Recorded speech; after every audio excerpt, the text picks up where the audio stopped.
Suara langkah kaki yang ringan diiringi suara angin sepoi-sepoi dan gemerisik dedaunan.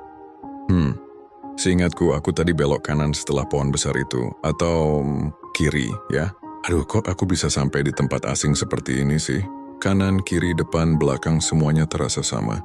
Pohon-pohon tinggi menjulang seolah sedang mengamatiku dari atas. Dan jalan setapak ini sepertinya tidak pernah aku lewati sebelumnya. Terdiam sejenak mengambil napas dalam-dalam. Oke, tenang. Panik tidak akan membawaku pulang. Mama pernah bilang kalau tersesat, hal pertama yang harus dilakukan adalah berhenti dan berpikir. Bukan lari tanpa arah. Baiklah, aku akan berhenti sejenak, aku coba ingat-ingat lagi.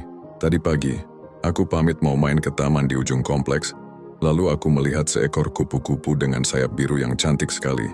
Aku mengikutinya terus, sampai akhirnya, sampai di sini. Kupu-kupunya sudah terbang entah kemana. Dan aku ditinggal sendirian di tengah hutan yang terasa seperti dunia lain. Suara tawa kecil yang dipaksakan. Dasar aku! Gara-gara satu kupu-kupu aku jadi tersesat. Tapi, jujur saja tempat ini sebenarnya indah. Lihat deh cahaya matahari yang menembus sela-sela daun.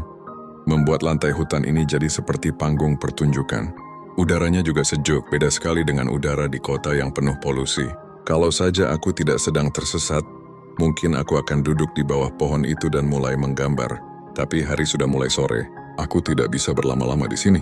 Aku harus pulang sebelum Mama dan Papa khawatir. Mereka pasti sudah mencariku kemana-mana.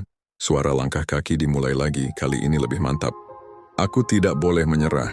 Aku harus percaya pada diriku sendiri. Aku ingat pelajaran pramuka, katanya kalau tersesat di hutan, kita bisa mengikuti aliran sungai karena biasanya akan membawa kita ke pemukiman. Tapi di sini tidak ada sungai. Bagaimana kalau aku terus berjalan lurus saja? Aku akan memilih satu jalan dan terus mengikutinya. Tidak akan belok-belok lagi. Aku akan fokus pada satu tujuan, pulang. Mungkin di depan sana ada jalan raya. Atau mungkin aku akan bertemu seseorang yang bisa memberiku petunjuk. Siapa tahu, petualangan ini memang tidak terduga, tapi aku harus menyelesaikannya. Aku tidak takut, aku hanya sedikit bingung. Tapi rasa bingung ini tidak akan menghentikan langkahku. Setiap langkah yang aku ambil sekarang terasa lebih berarti. Ini bukan lagi sekadar jalan-jalan. Ini adalah perjalanan untuk kembali ke pelukan orang-orang yang aku sayangi.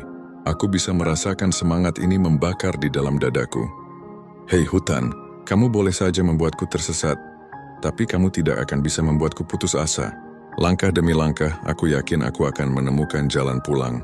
Aku akan membuktikan bahwa anak perempuan sepertiku juga bisa menjadi petualang yang hebat. Bahkan ketika tersesat sekalipun,